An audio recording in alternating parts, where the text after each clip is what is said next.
Great morning to my colleagues and peers. Um, Before I get started, I want to cover a few things and talk about some things that are important to the discussion, and we'll go from there. Um, First, a fact. There was a time in the late 19th century when American African athletes dominated the sport, horse racing. When horse racing became an organized sport in the early 1900s, many American African jockeys were at the top of the stage. When the Kentucky Derby began in 1875, 13 out of 15 jockeys were American African, and 15 of the first 28 Kentucky Derbies were won by American African athletes. Their success was one of the first times in American sports that American Africans athletes truly dominated the ranks of an entire sport. Isaac Murphy, the first millionaire American African athlete, was the first jockey to win 3 Kentucky Derbies, 1884, 1890, and 1891. Jimmy Winklefield, another American African jockey, won the Kentucky Derby in 1901, 1902. There hasn't been another American African jockey to win the Kentucky Derby since. This is due to the Jim Crow laws of the 1880s. Next, the Mann Act was created for the great fighter named Jack Johnson, who was also an American African. The Mann Act was passed in 1910 to combat forced prostitution and human trafficking, which really means that they had loose language. And if you were an American African trying to be with a Caucasian woman, this law was implemented, and then they created the FBI. So we coined Jack Johnson for the FBI because they created FBI to create the Mann Act, which enforced the Mann Act on Jack Johnson, and they literally put him in jail for it. The law was broadly worded and criminalized many forms of consensual sexual activity. Johnson's case, in 1913, Johnson was convicted under the Mann Act for transporting a Caucasian woman from Pittsburgh to Chicago. However, the real reason for this arrest was the public outrage over his marriage to a Caucasian woman. Johnson was sentenced to 1 year and 1 day in federal prison, but he fled the country and eventually returned to serve his sentence in 1920. Critics believe Johnson's case was racially motivated. Yes. Okay, now,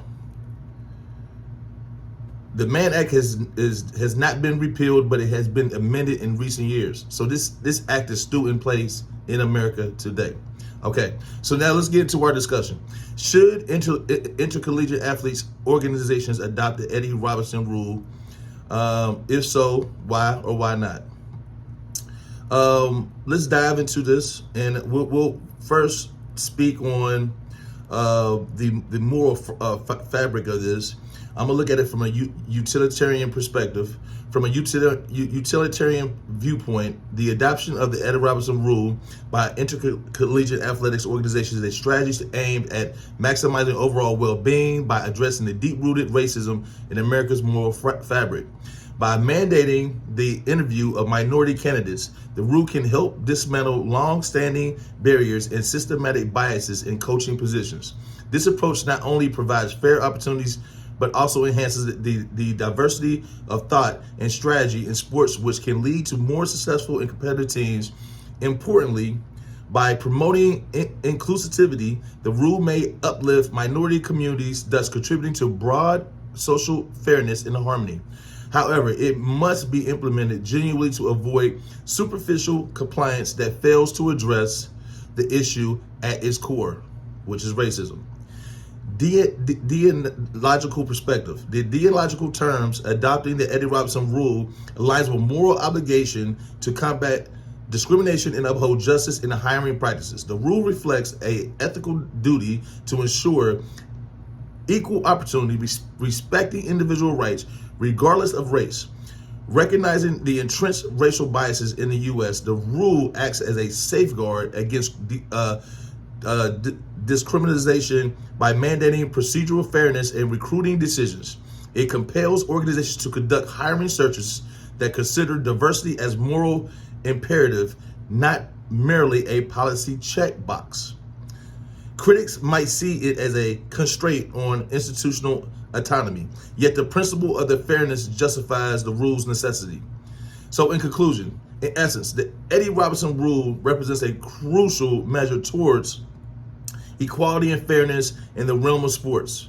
While utilitarian perspective highlights its potential to maximize social welfare by fostering inclusivity, the deological view underscores the moral duty to protect against discrimination. Both perspectives converge on importance of implementing the rule sincerely. This rule is not a simple procedural change, but a step towards rectifying historical inequalities and fostering a moral, equitable society. Okay. My sources are Newman, J.I. 2019 Beyond the Rooney Rules, Strategic Diversity Initiatives in Athletics, Journal of Sports Management. We have Hawkins, B. and Cooper, 2021 Race and Sports, Critical Race Theory and Intercollegiate Athletics, Sociology of Sports Journal. Okay, people, we are all humans. We all deserve a fair chance at everything that we do in life, as long as we are law-abiding citizens. So again, these things are implemented for the betterment of all. So if we look at it that way, we can move forward together in harmony and peace. Coach is in, coach is out. Have a great day.